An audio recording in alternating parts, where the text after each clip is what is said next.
Mayroon naman po tayong topic, mga issue na pag-uusapan yung araw po ng Tuesday. Pero syempre, bago po tayo dumako sa ating katanungan ngayong araw, sa mga may init na issue na ating pong bibigyan ng opinion ngayong Tuesday morning, dito muna tayo sa ating Food for the Soul and Food for the Spirit.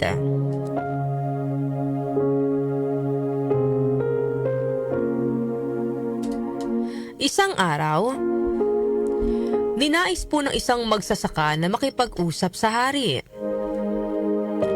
Pumunta sa palasyo ang magsasaka at habang siya ay naghihintay, sa labas suot-suot niya ang kanyang salakot sapagkat napakainit at tirik ng araw.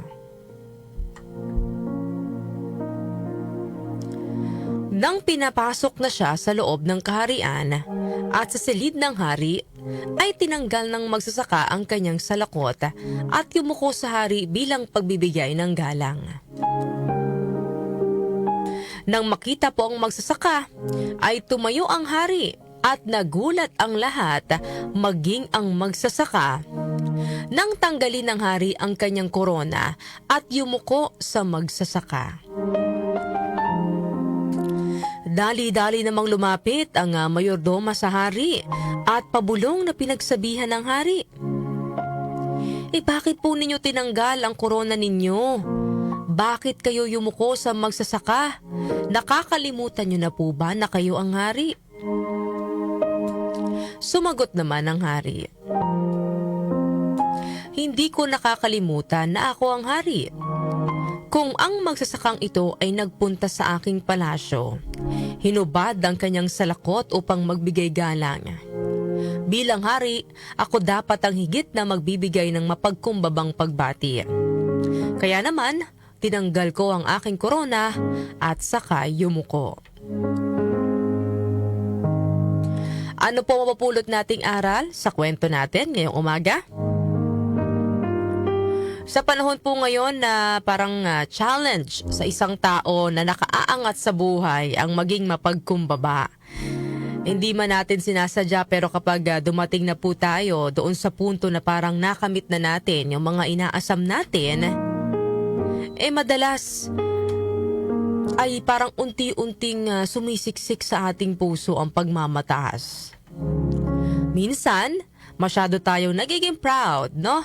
Hanggang sa nakakalimutan na po natin kung saan tayo nagsimula at kung sino po ang nagbigay ng lahat ng ating tagumpay.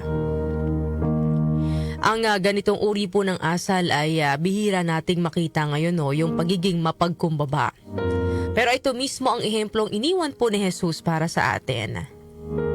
Biro po ninyo mga kanyusik, anak po siya ng Diyos, ang hari ng mga hari, ngunit pinili niyang isilang sa isang sabsaban. Isilang sa isang sabsaban, mabuhay ng payak at maglingkod kaysa paglingkuran. Hinayaan niyang saktan siya, laitin at yurakan, ngunit hindi po siya gumanti. Sa halip, pinili niyang magpatawad at magmahal. Isang pagpapakita po ng kababaang loob. Kung minsan, iniisip po natin na ang pagpapakumbaba ay kahinaan. Ngunit sa totoo lang po, ito isang uri ng lakas. Ang mapagkumbaba ay nangangahulugang marunong kang kumilala na ang lahat ng tagumpay ay hindi galing sa sariling galing o sa sariling sikap mo lang, no? Kundi kaloob po ito ng Panginoon. Sabi nga po sa Lucas chapter 14 verse 11, ang ating pong verse of the day, sapagkat ang nagmamataas ay ibababa at ang nagpapakumbaba ay itataas. Sa mundong ginagalawan po natin ngayon ay kadalasan ang sukatan ng tagumpay ay kung gaano kataas ang ating narating o kung gaano karaming papuri ang ating natatanggap.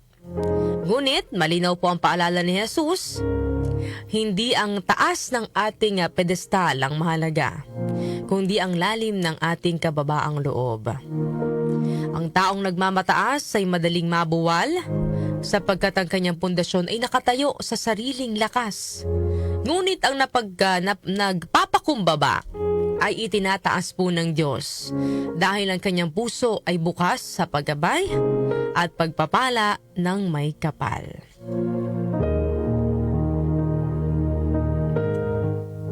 Yan po ang ating Food for the Soul and Food for the Spirit ngayong araw po ng Martes.